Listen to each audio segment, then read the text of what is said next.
Another question. What is the reality of possession of someone's soul by another person?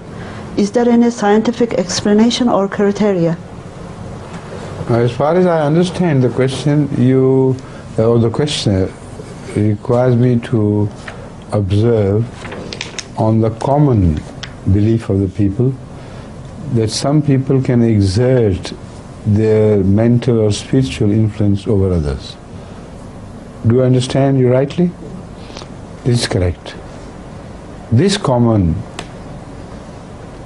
belief, at least, is correct, because most common beliefs are not correct.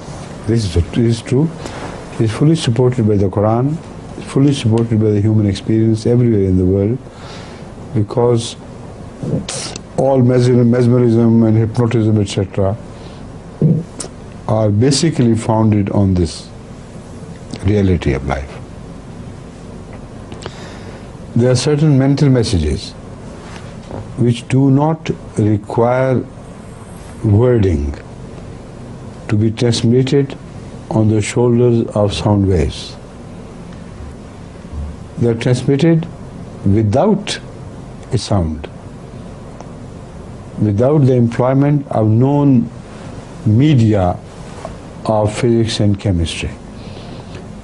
This is a truth which gradually the world is beginning to believe as a reality, though they do not have a scientific explanation for that. I don't want to go into full detail of this question because I have already dealt with it many a time before, with reference to Hazrat Yusuf al-Islam and what happened there, and with reference to many other things, particularly with reference to Hazrat Moses and the magicians of the Pharaoh. So they are all related things.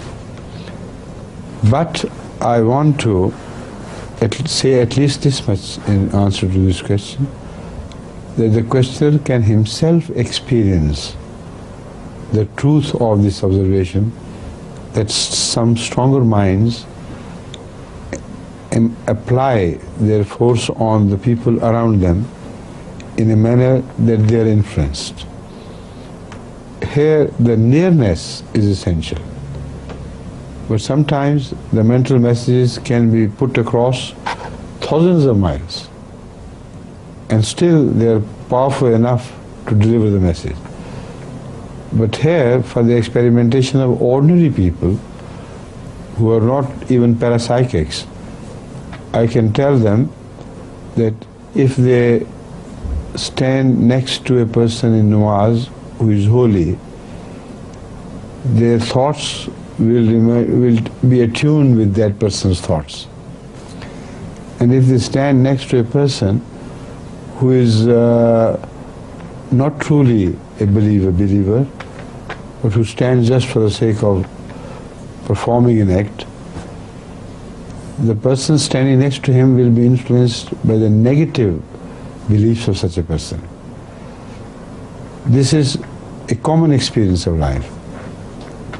That is why the Holy Quran requires us to acquire sohbatu salihin, to sit in the company of holy people, righteous people.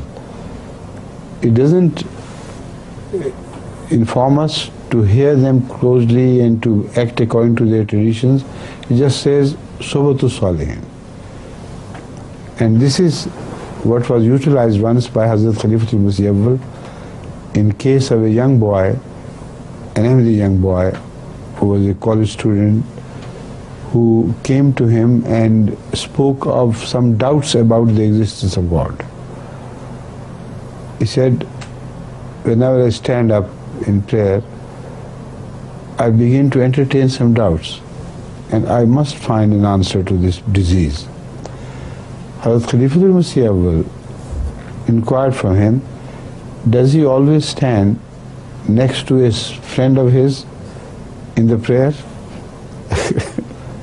He said, yes. He said, he deep within is not a true believer. when he says prayer, his doubts and suspicions begin to surface, and his mind is occupied by those doubts, with the result that it is activated in a negative way, and that negative activation also influences the person standing next to him.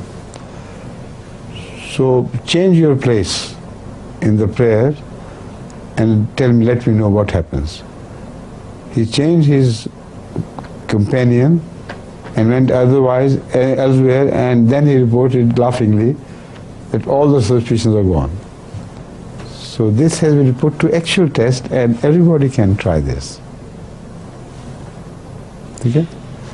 And if no time is left, you can start tomorrow by this, with this. Yes. And in the meantime, when I come, I'll start the question of answer to this question, right? It's better if I leave it for Please tell tomorrow. me.